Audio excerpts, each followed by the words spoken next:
পছন্দ করছে দাগির গল্পকে। তো এই জন্য আজকে আমিও দাগি নিয়ে চলেই আসলাম। এখন পর্যন্ত দাগি কোনো রকম কোনো অনলাইন প্ল্যাটফর্মে আসেনি, এই জন্য বাধ্য হয়ে অনেকজনের রিকোয়েস্ট থেকে ট্রেলার দিয়ে আমাকে সিনেমার এক্সপ্লেনটি করতে হচ্ছে। দাগির এক্সপ্লেনটি দেখলে আপনি মোটামুটি কাহিনী বুঝতে পারবেন, কিন্তু যেহেতু ট্রেলার দিয়ে সিনেমাটি এক্সপ্লেন করছি, এর জন্য কথার সাথে ভিডিওর মিল সবসময় নাও থাকতে পারে। এর জন্য আমি আগেই ক্ষমা চেয়ে নিচ্ছি। আর যদি গল্পটা ভালো লাগে তবে অবশ্যই সিনেমা হলে গিয়ে সিনেমাটি পুরোপুরি দেখবেন, কারণ এই 15-20 মিনিটে কোনোভাবে একটা সিনেমা সম্পূর্ণভাবে বোঝানো সম্ভব হয়ে ওঠে না। তার কথা না বাড়িয়ে কোনো স্পয়লার না দিয়ে চলে তাহলে গল্পের গভীরে ঢুকে পড়া যাক। সিনেমার শুরুতে দেখা যায় একটা দাগি আসামি জেল থেকে ছাড়া পায়। ওর নাম নিশান। সে গত 14 বছর ধরে জেলে ছিল। নিশান কোন অপরাধের কারণে জেলে গিয়েছিল এটা একটু সামনের দিকে গিয়ে জানা যাবে। নিশান যখন জেল থেকে ছাড়া পেয়ে বাড়ি যাচ্ছিল তখন ওর পূর্বের কিছু কাহিনী মনে পড়ে যায়। এটাতে নিশান অনেক ভয় পেয়ে যায়। তারপরে অনেক কষ্ট করে বাড়িতে চলে আসে নিশান। ওকে দেখে বাবা মতো অবাক হয়ে যায়, কারণ ওর তো এখনই ছাড়া পাওয়ার কথা নয়। তখন আবার নিশানের পূর্বের কিছু স্মৃতি মনে পড়ে যায়। দেখা যায় 2008 সালের ইন্ডিয়া, সেখান থেকে কিছু একটা বাংলাদেশে নিয়ে আসতো নিশান। তারপর যখন ইন্ডিয়া থেকে বাড়িতে আসে তখন ওর গার্লফ্রেন্ড অনেক রাগ করে, কারণ গত 10 দিন ধরে নিশানের সাথে দেখা নেই ওর গার্লফ্রেন্ডের। ওর নাম জেরিন। তারপরেও নিশান অনেক বুঝিয়ে সুঝিয়ে মানিয়ে নেয় জেরিনকে। এভাবেই ওদের ভালোবাসা আগাতে থাকে। কিন্তু হঠাৎ একসময় প্রেম করতে গিয়ে বাড়িতে ধরা খায় ওরা। তখন জেরিন নিশানকে বিয়ে করতে বলে। যদি তুমি আমাকে এখনই বিয়ে না করো তাহলে আমার বাড়ি থেকে কিন্তু আমাকে বিয়ে দিয়ে দিবে, আর তারপরে কিন্তু আমরা কখনো আর এক হতে পারবো না। দেখা যায় কয়েকদিন পর পর ইন্ডিয়া যেত নিশান। এর জন্য জেরিন তাকে খুব একটা খুঁজেই পায় না। কয়েকদিন পর পরই উধাও হয়ে যেত নিশান। এদিকে দেখা যায় নিশান বাড়ির তেমন কোনো কাজ করার জন্য বাবার উপর অনেক রাগ করে। তখন নিশান জানায় ব্যবসা করবো আমি, এসব কাজটা আমাকে দিয়ে হবে না। এটা বলতে থাকলে হঠাৎই জেরিন নিশানের বাড়িতে চলে আসে আর জানায় আমার বাড়ি থেকে বিয়ে ঠিক করছে। নিশানকে একটা ডেটও জানায় এবং বলে যে এই ডেটে তুমি আমার বাবার সাথে গিয়ে দেখা করো, আর যদি সেটা না করতে পারো তাহলে আমাকে ভুলে যেও। জেরিনের বলা ডেট আসার আগে আবারও ইন্ডিয়া যায় নিশান, কিন্তু অনেকদিন তার কোনো খোঁজ পায় না জেরিন। এর জন্য তাকে খোঁজার জন্য নিশানের এক বন্ধুর কাছে যায় জেরিন। ওর নাম বাবু। তখন বাবু জানায় ব্যবসার একটা কাজে আগরতলা গেছে নিশান। এটা শুনে জেরিন যায় নিশানের বাবার কাছে ওকে খোঁজার জন্য। তখন বাবা জানায় নিশান বিয়ের মানুষ না, তো তুমি অন্য কাউকে বিয়ে করে নাও মা, না হলে ওর পেছনে পড়ে তোমার সারা জীবন এভাবেই নষ্ট হবে। এরপর কাহিনীটা আবার শিফট হয় ইন্ডিয়াতে। এখানে দেখা যায় ইন্ডিয়াতে নিশান মাদক চোরা কারবার করে। তো এবার চোরা কারবারি করতে গিয়ে বর্ডারে অল্পের জন্য বেঁচে যায় নিশান, কিন্তু তার সাথের একজন গুলি খায় আর তাকে হাসপাতালে ভর্তি করানো হয় এই জন্য। তারপর সেখান থেকে সব কাজ শেষ করে নিশান দেশে চলে আসে আর জেরিনকে খোঁজা শুরু করে দেয়। তারপর নিশান যায় তার বন্ধু বাবুর কাছে। তখন বাবু জানায় যে জেরিনের বিয়ে ঠিক হয়ে গেছে। ও তোকে কত করে খুঁজলো কিন্তু কোথাও তোকে খুঁজে পায়নি, এর জন্য রাগ করে বিয়েতে রাজি হয়ে গেছে জেরিন। এই কথা শোনা মাত্র এক দৌড় দিয়ে জেরিনের কাছে চলে আসে নিশান আর তাকে ইমোশনালি ব্ল্যাকমেল করতে থাকে। তখন জেরিনের হাজবেন্ড বলে এই তাহলে তোমার নিশান, ও আসলে মনে হয় তোমাকে সত্যিকারের ভালোবাসে, ওর নাম সোহাগ। তখন জেরিন জানায় এগুলো সব ইগো থেকে করছে নিশান, কালকেই সে এটা ভুলে যাবে। তারপর এইসব কথা শুনে সেখান থেকে চলে যেতে হয় নিশানকে। পরদিন নিশান ফোন লাগায় সোহাগকে। তখন সোহাগ বলে ভুল করে তোমাদের জীবনে আমি চলে এসেছি, তাই এটার একটা ব্যবস্থা করা উচিত। এরপর জেরিন সোহাগকে নিয়ে নিশানের কাছে আসে সবকিছু খোলাসা করে বলার জন্য। তখন নিশান কথা বলার জন্য 5 মিনিট চায় জেরিনের থেকে, কিন্তু জেরিন কোনোভাবেই তাকে এই সময়টা দিতে চায় না। তবে সোহাগ ওর সাথে কথা বলার অনুমতি দিয়ে দেয়। এখানে দেখা যায় নিশান আবারও জেরিনকে ইমোশনালি ব্ল্যাকমেল করে, এমনকি ওর পা ধরেও কান্নাকাটি করতে থাকে বিয়েটা ভেঙে দেওয়ার জন্য, কিন্তু কোনোভাবেই মানছিল না জেরিন। এর জন্য এক পর্যায়ে অনেক রাগান্বিত হয়ে জোর করে ওর সাথে খারাপ কাজ করে দেয় নিশান। ঠিক তখনই সেখানে সোহাগ চলে আসে এবং নিশানকে মারতে শুরু করে দেয়। এটাতে নিশান সোহাগকে ধাক্কা মেরে বসে, কিন্তু দুর্ঘটনাবশত সোহাগ ছাদ থেকে পড়ে গিয়ে মারা যায়। কি করবে নিশান কিছুই বুঝে উঠতে পারছিল না। আসলে ওর কোনো ইন্টেনশন ছিল না সোহাগকে মারার, কারণ সে তো কোনো দোষ করেনি। ওর রাগ ছিল শুধু জেরিনের ওপর। এর পরপরে নিশানকে পুলিশ ধরে আনে। সোহাগের মা এবং জেরিন আদালতে নিশানের বিরুদ্ধে বক্তব্য দেয়। সবাই নিশানের ফাঁসি চায়, কারণ ওর মতো সাইকোর এই পৃথিবীতে বেঁচে থাকার কোনো অধিকার নেই। এমনকি এই ব্যাপারটা এলাকার লোকজন অনেক ক্ষিপ্ত হয়ে যায় আর নিশানদের বাড়িঘরও পুড়িয়ে দেয়। এলাকার মানুষজন যখন ওদের বাড়িতে আগুন দিয়েছিল তখন নিশানের দাদি দুর্ঘটনাবশত মারা যায় সেই আগুনে পুড়ে। আসলে ঠিক এই কারণেই নিশান 14 বছর ধরে জেল খেটেছিল। জেল থেকে ছাড়া পাওয়ার পরে নিশান তার বন্ধু বাবুর কাছে আসে আর জেলখানায় সে কিভাবে বদলে গিয়েছে এই ব্যাপারগুলো সে বাবুকে জানায়। আর এই 14 বছর আমি জেলে থেকে থেকে শুধু একটাই দোয়া করেছি, সবাই যেন আমাকে মাফ করে দেয়, আর এই দুর্ঘটনার আগে যেমন ছিল সবকিছু যেন ঠিক তেমনই হয়ে যায়। এরপরে নিশান বাবু থেকে জেরিনের খোঁজ নেয়। নিশান জেল খেটে বাড়ি আসলে তখন কমিশনারটা ফোন দেয় নিশানের বাবাকে আর জানায় যে নিশানকে এলাকা ছেড়ে যেতে হবে। ওর মতো কুলাঙ্গারের এই এলাকায় কোনো জায়গা নেই, আর যদি তুমি জায়গা দাও তাহলে তোমারও খবর আছে। তারপর নিশান যখন বাড়িতে আসে তখন বাবাকে বলে যে তুই নিজে নিজে প্রতিষ্ঠিত হ, এই এলাকায় তোরা থাকার কোনো প্রয়োজন নেই। পরদিন সকালবেলাতে নিশান সরাসরি চলে আসে সোহাগের মায়ের কাছে ক্ষমা চাওয়ার জন্য, কিন্তু সাহস জোগাতে পারে না। সেখান থেকে চলে আসে বোনের শ্বশুর বাড়ি। সেখানে আসার পরে বোনের হাজবেন্ড তোকে আচ্ছাহারে এটা ওটা বলতে থাকে, তোর মতো শয়তান কেন আমার বাড়িতে পা দিয়েছিস, তুই এক্ষুনি এখান থেকে চলে যা, এমনকি নিশান ওদের বাড়িতে আসার জন্য ওর বোনকে অনেক করে সাজাতে থাকে ওর জামাই। এটা দেখে সেখান থেকে দ্রুত চলে যায় নিশান। তার পরপরই দেখা যায় নিশানের বাবা নিশানের জন্য একটা পাত্রী ঠিক করে। কিন্তু মেয়েটার একটা সমস্যা আছে, মেয়েটা কথা বলতে পারে না। মেয়েটার নাম ছিল লিখন।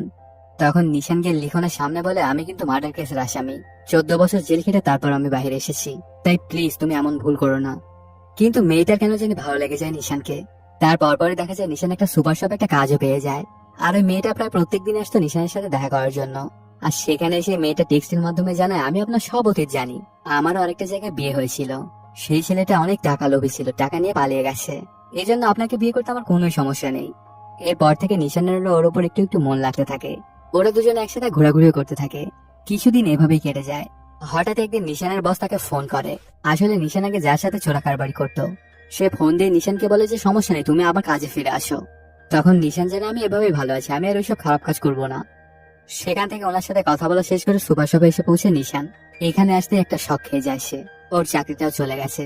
কারণ নিশানের জেল থেকে ছাড়া পাওয়ার ভিডিওটা ভাইরাল হয়ে গেছে, এই জন্য দোকানদারকে কোনোভাবেই চাকরিতে রাখতে চায় না। আসলে এই ভিডিওটা করেছিল সোহাগের মা। তারপর পরে সেই মেয়েটা আসে নিশানের কাছে, কিন্তু ওর সাথে অনেক খারাপ ব্যবহার করে ওকে সেখান থেকে তাড়িয়ে দেয় নিশান। আর সেখান থেকে সোজা চলে আসে সোহাগের মায়ের কাছে। সোহাগের মা অনেক রাগ দেখায় নিশানের ওপর, এমনকি তাকে মারতেও আসে। আর এই ব্যাপারগুলোতে আশেপাশে থাকা লোকজন তাকে বাহিরে নিয়ে আসে। নিশানের সাথে এই ব্যাপারগুলো ঘটে যাওয়াতে সে অনেক কান্না করতে থাকে। তারপর সেখান থেকে সোজা নিশান চলে আসে তার বোনের বাড়িতে। কিন্তু সেখানে সে আবারও আরেকটা শখ খেয়ে যায় নিশান। ওর বোনের জামাই ওর বোনকে অনেক মারধর করেছিল, তাও আবার নিশানেরই জন্য। তারপর সেখান থেকে অনেক মন খারাপ করে বাড়ির উদ্দেশ্যে রওনা দেয় নিশান। রাস্তায় আসলে দেখতে পায় লোকজন নিশানের ফাঁসি দেওয়ার জন্য মিছিল করছিল। এটাতে আরো মন খারাপ হয়ে যায় নিশানের। সেখান থেকে বাড়ি চলে আসে নিশান। বাবা তাকে দেখা মাত্রই কষে একটা চর বসিয়ে দেয়। তারপর ওদের বাড়িতে ওদের গ্রামের কমিশনার চলে আসে। তখন বাবা জিজ্ঞেস করে, কেন তুই সোহাগের মায়ের কাছে গিয়েছিলি? নিশান জানায়, মাফ চাইতে গিয়েছিলাম, ওনার ছেলেকে আমি মেরে ফেলেছি, তো এইটুকু তো ওনার পাওনাই আছে। তখন কমিশনার বলে ওঠে যে সবাই বলছে যে তুই ওনাকে মারতে গিয়েছিলি, এই জন্য তোর জন্য এটাই ভালো হবে তুই এই গ্রাম ছেড়ে তুই চলে যা দূরে কোথাও। আর অন্য কোনো উপায় না থাকায় নিশান ওই এলাকা ছেড়ে চলে যেতে চায়। তখন বাবা বলে, তুই রাজশাহী চলে যা, লিখনকে গিয়ে বিয়ে কর, আর একটু শান্তিতে থাক। পরদিন রাজশাহী চলে আসে নিশান। তারপর পরে সেখানে লিখনও চলে আসে। ওদের মধ্যে আস্তে আস্তে খুব ভালো সম্পর্ক হতে থাকে।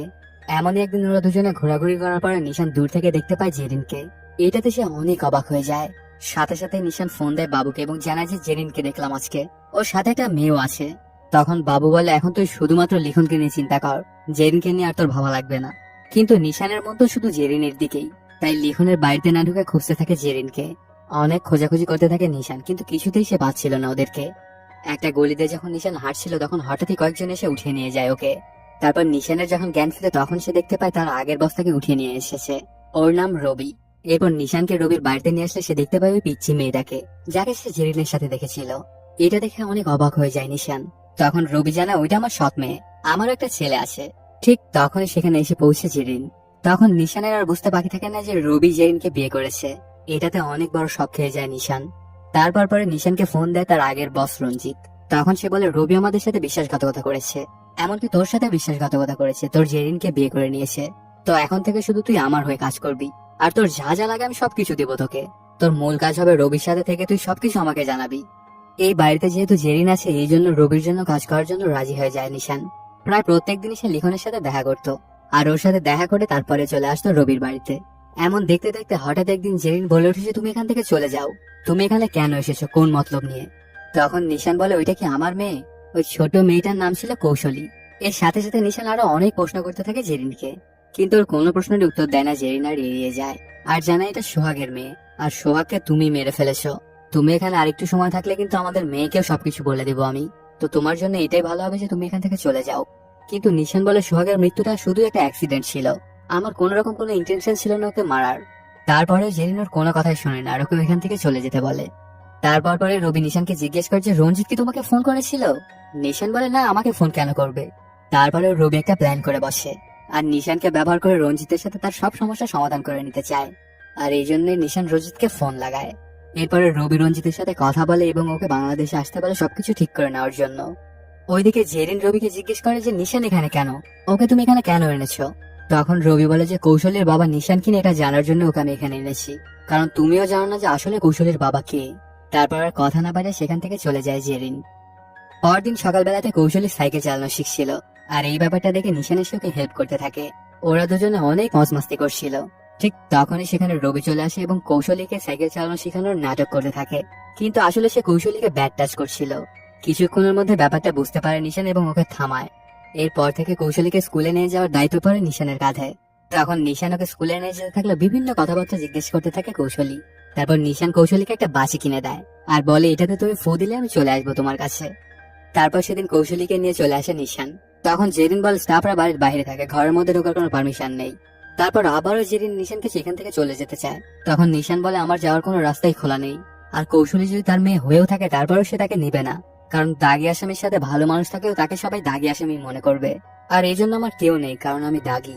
আর এখানে এসে আমি আমার জীবনে বেঁচে থাকার একটা আশা খুঁজে পেয়েছি। প্লিজ আমার থেকে তুমি এটা ছিনিয়ে নিও না। আমি আমার জীবনের শেষ রক্তবিন্দু দিয়ে হলো কৌশলীকে আমি প্রোটেক্ট করে যাব। এরপর থেকে কৌশলের সাথে খুব সুন্দর সুন্দর মুহূর্তে কাটাতে থাকে নিশান। তারপর পরে নিশান বাবুকে কল দিয়ে বলে যে কৌশলী আমারই মেয়ে, কিন্তু সে তার মায়ের সাথেই থাকবে, আমি শুধু দূর থেকেই দেখে যাব। এমন চলতে থাকলে হঠাৎ একদিন কৌশলী তার দাদিকে ফোন দেয়, মানে সোহাগের মাকে কল দিয়ে জানায় যে দাদি আমার একটা ভালো বন্ধু হয়েছে এখানে, ওর নাম নিশান। নিশানের কথা শুনে একদম অবাক হয়ে যায় সোহাগের মা। তারপর এমন ভাবে কেটেছে আরো অনেক দিন। সেদিন তোমাকে আমি আসতে বলেছিলাম বিয়ের কথা বলার জন্য আমার বাবার সাথে, কিন্তু তুমি আসলে না কেন? যদি সেদিন তুমি আসতে তাহলে এই দিনগুলো আমাদের কারোরই দেখতে হতো না। তখন নিশান জানায়, ভেবেছিলাম একটা বড়সড় দান মেরে আসবো আর সারা জীবনের মতো ওই কাজ আমি সেরে দেব। এরপর আরো অনেক কথা বলে জেরিনকে। এত কিছু শোনার পরেও জেরিন রবিকে বলে যে নিশান যেন আর না আসে আমাদের বাড়িতে। ঠিক তখনই সেখানে কৌশলীর দাদিও চলে আসে। তিনি এসে কৌশলীকে জানায় যে তোর বাবাকে নিশানি মেরেছে, তো ওর থেকে তুই দূরে দূরে থাকবি। পরদিনই রবি নিশানকে নিয়ে চলে আসে রঞ্জিতের সাথে দেখা করার জন্য। আসলে রবি রঞ্জিতকে মিটিং এ এনেছিল ওকে মারার জন্য, তাই তো ওরা দুজন মুখোমুখি হলে স্নাইপার দিয়ে মারতে থাকে রঞ্জিতের লোককে। ওর লোকজনকে মারতে থাকলে রঞ্জিত গিয়ে নদীতে ঝাঁপ দেয়, আর এই রঞ্জিতকে মারার দোষটাও চাপিয়ে দেয় নিশানের ঘাড়ে। তারপর রবি নিশানকে বলে, তোকে প্ল্যান করে এখানে এনেছি, রঞ্জিতকে মেরে দেবো আমি, কিন্তু দোষটা যাবে তোর ঘাড়ে। এটা বলেই নিশানকেও মারতে গেলে সে কোনো রকমের নদীতে ঝাঁপ দিয়ে বেঁচে যায় ওর হাত থেকে। এদিকে দেখা যায় রবি যে রঞ্জিতকে মেরেছে এটা উপর মহলে সবাই জেনে যায়। এটাতে রবি অনেক ভয় পেয়ে যায় এবং আন্ডারগ্রাউন্ড হয়ে যায়, কিন্তু ঝামেলাটা বাদে কৌশলী হারিয়ে যাওয়াতে। আসলে কৌশলীকে রবির মেয়ে ভেবে রঞ্জিতের লোকের ওকে উঠিয়ে নিয়েছিল, আর এই ব্যাপারটা দূর থেকে দেখেছিল নিশান। দেখা যায় রঞ্জিত এখনো মারা যায়নি, সে কোনোভাবে জীবিতই আছে। তারপর পরে রঞ্জিত ফোন দেয় রবিকে এবং বলে যে তোর পরিবারকে আমি একদম জানে মেরে ফেলবো। এটা শুনে পালানোর পথ খুঁজতে থাকে রবি। ওর এখন একটা কথাই মনে আসছিল, নিজে বাঁচলে বাপের নাম। সে সময় হঠাৎই সেখানে জেরিন চলে আসলে ওকে মারতে থাকে রবি। ঠিক তখনই সেখানে নিশানা চলে আসে আর রবিকে মারধর করতে থাকে, সাথে বলে রঞ্জিতকে দেওয়া টাকাগুলো তুই দে। রবি দিতে চায়, সাথে নিজের ছেলের জন্য প্রাণ ভিক্ষা চায়। তোর ছেলের মুখের দিকে তাকিয়ে রবিকে ছেড়ে দেয় নিশান, সাথে ওর ছেলের বিদেশে যাওয়ার বন্দোবস্ত করে দেয়। এরপর জেরিনকে সাথে নিয়ে কৌশলীকে মুক্ত করতে যায় নিশান। টাকা নিয়ে স্টেশনে আসলে নিশানকে ফোন দেয় রঞ্জিত। রঞ্জিত ধরেই নেয় তাকে মারার প্ল্যান করেছিল নিশান। সে সময় নিশান জানায় কৌশলী আমার মেয়ে, আর রবি এই সবকিছু করেছে, আর আমি টাকা নিয়ে আসছি। তুই টাকা নিয়ে আয় আর কৌশলীকে ছাড়িয়ে নিয়ে যা, কিন্তু তুই বাঁচতে পারবি না, তোকে মরতেই হবে। নিশান নিজের জীবন দিয়ে হলেও কৌশলীকে বাঁচাতে চায়। তখন জেরিন জানায় কৌশলী তোমার মেয়ে না। প্রথমে আমিও ভেবেছিলাম ও তোমারই মেয়ে, এর জন্য আমি ডিএনএ টেস্ট করাই, কিন্তু ডিএনএটা তোমার সাথে ম্যাচ খায় না। কথাটা শুনে অনেক কষ্ট পেয়ে যায় নিশান, বেঁচে থাকা শেষ সম্বলটুকুও কিনা অন্যের। তারপর কিছুক্ষণ ভাবার পরে নিশান সিদ্ধান্ত নেয় নিজের জীবন দিয়ে হলেও কৌশলীকে সে বাঁচিয়ে আনবে। তাই টাকা নিয়ে রঞ্জিতের কাছে চলে আসে নিশান। এরপর রঞ্জিত কৌশলীকে গুলি করতে গেলে পিস্তলটা কৌশলী সরিয়ে ফেলে, তো এটাতে সবার সাথে লড়তে শুরু করে দেয় নিশান। কিন্তু এতগুলো মানুষের সাথে কোনোভাবেই পেরে উঠছিল না নিশান। মার খেতে খেতে একদম ধরাশায়ী হয়ে পড়ে নিশান। তখন রঞ্জিত এসে বলে তোর মেয়েকে আমি ইন্ডিয়া নিয়ে যাব, সবাই সেখানে তোর মেয়েকে পেয়ে একদম সিরে খাবে। এরপর কৌশলীকে রঞ্জিত বর্ডার দিয়ে নিয়ে যেতে থাকলে নিশান সেখানে এসে আগুন জ্বালিয়ে দেওয়ার মধ্যে দিয়ে প্রতিরোধ করে। তারপর বিজেপির গুলিতে সেখানে থাকা সবাই মারা যায়, শুধু বেঁচে যায় নিশান আর কৌশলী। তারপর ওকে নিয়ে জেরিনের কাছে চলে আসে নিশান, আর সেখানে এসে নিশানও মৃত্যুর কোলে ঢলে পড়ে, কারণ একটা গুলি নিশানের গায়েও লেগেছিল।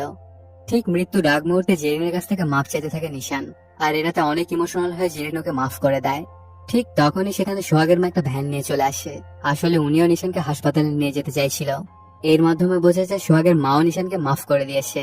আসলে কৌশলী তার নিজের মেয়ে না এটা জানার পরেও তার নিজের জীবন বাজি রেখে ওকে বাঁচাতে গিয়েছিল নিশান, এর জন্য সোহাগের মাও ওকে মাফ করে দেয়। আস্তে আস্তে মৃত্যুর কোলে ঢলে পড়ে নিশান, আর এর মাধ্যমে শেষ হয়ে যায় সিনেমাটি।